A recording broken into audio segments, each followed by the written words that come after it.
अजित दादा जरा डोळे उघडून बोला, बघा खाली काय चाललंय ते जे घेरा घातला अजित दादाला, सगळे येंडे गेंडे मेंढे रेंडे अंडे असले हे जे घेरा घातलेले हे लायकवान माणसं नाहीत असं मला वाटतं. अजित दादा हे वागणं तुमचं कसं आहे, हे वागणं बरं नव्हं. आणि तुम्ही इथे येऊन अजित दादाच्या कानात जाऊन काय सांगता रे. माझं म्हणणं आहे पुण्यातले बारामती तुमच्या मतदारसंघातले 100-200 माणसं पाठवा ना अजित दादा, 200 माणसं पाठवा दादा. महेश माझं म्हणणं चूक आहे का? आहे की या संतोषचा त्याला न्याय मिळाला पाहिजे. ह्याच्यात कसलं राजकारण आले. तुम्ही उठात आणि मीडियावाले सुद्धा तुमच्या पाया पडतो, बुटा सहित पाया पडतो, चपला सहित पाया पडतो. अरे राजकारण काय आहे माझ्या बांधवांना मला सांगा ना. हे सोडले काही काही जण.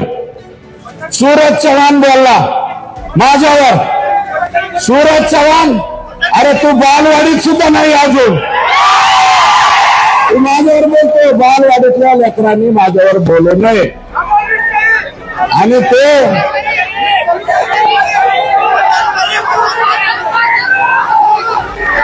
चला जाऊ द्या, बाकीच्यांना मला नवर करायचे, इतरांना मला नवर करायचे. अरे काय लाख तुम्हाला काय बोलायचं ते बोला रे माझ्यावर. मला तुम्हाला उत्तर द्यायचे नाही, कारण मला संतोष देशमुखच्या मृत्यू प्रकरणावरून फोकस हटवून द्यायचा नाही. म्हणून मला काय म्हणायचं ते मला शिव्या द्या, मला जे काय बोलायचं अमोल मिटकरींना बोलू द्या, अजून कोण बोलते त्यांना बोलू द्या, कोण आणले ते मोठ्याला चष्म्यावाले असू द्या, मला त्यांच्यावरती बोलायचं नाही. अरे माझं म्हणणं आहे राष्ट्रवादीतल्या त्या माझ्या मित्रांना, अरे ज्या नेत्याने बीडची वास्तुशांती केली, बीडचा बिहार नाही बीडचा काबुलिस्तान केला, हमास केला, हमास पेक्षा सुद्धा वेगळं वागणं नाही तुमचं. इतकी बेकार तालिबानी हे वागणं तुमचं कसं आहे, हे वागणं बरं नव्हं. आणि तुम्ही इथे येऊन अजित दादाच्या कानात जाऊन काय सांगता रे. आणि तुम्ही बोलता. माझी विनंती आहे, अजित दादाच गेलते, मी दादान काल म्हणलं क्या हुआ तेरा वादा. अरे अजित दादावर टीका केली नव्हती मी, कमन लावून घेता उगाच अजित दादा बरोबर 10-11 वर्ष आम्ही बी काम केलं. तो तसा माणूस नाही, पण जे घेरा घातला अजित दादाला, सगळे येंडे गेंडे मेंढे रेंडे अंडे असले हे जे घेरा घातलेले हे लायकवान माणसं नाहीत असं मला वाटतं. अजित दादा जरा डोळे उघडून बोला, बघा खाली काय चाललंय ते. माझं म्हणणं आहे पुण्यातले बारामती तुमच्या मतदारसंघातले 100-200 माणसं पाठवा ना अजित दादा, 200 माणसं पाठवा दादा. महेश माझं म्हणणं चूक आहे का? पाठवा ना. बीड जिल्ह्यात अजित दादा तुमच्या विश्वासातले माणसं पाठवा. तुमच्याजवळ प्रचंड लोक आहेत. गावा गणेश एक माणूस पाठवू शकतात अजित दादा. 1200-1300 गाव आहेत बरं का. 1500 माणसं पाठवा ना दादा.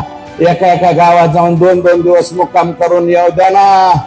तुमचे हे जे शागिर्द आहे हे कसं वागते, एकटा मराठा समाजाच्या बाबतीत नाही. आणि तुम्हाला माझी विनंती, एकटा मराठा समाज नाही, सगळे समाज संतोषच्या बरोबर आहे. संतोषच्या भेटी द्यायला मसाजोगला जीवाच्या वाडीचे लोक आले का नाही? संतोष हांगेच्या खालच्या वाडा आला का नाही? तुम्ही वंजारी समाजाला सुद्धा दोष देऊ नका. सगळेच्या सगळे माणसं वंजारी समाजातले वाईट आहेत का?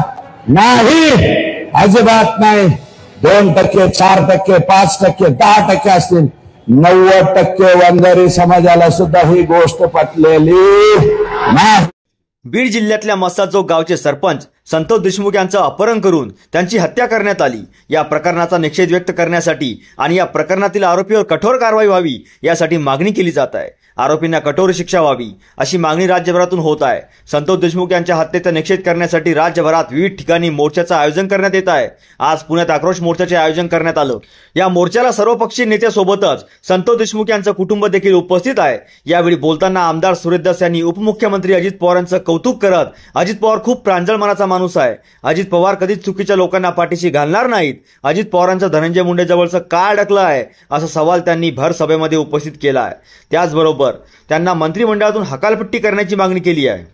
माझी आत्ताच विनंती आहे, पुणे जिथे काय होणे अशा ऐतिहासिक शहरामधून मी मागणी करतोय। मायबाप सरकारने देवेंद्र फडणवीस यांना विनंती करतो, अजितदादा यांना विनंती करतो, त्याला मंत्रिमंडळात ठेवू नये। अजितदादा फार प्रांजळ मनाचा माणूस आहे।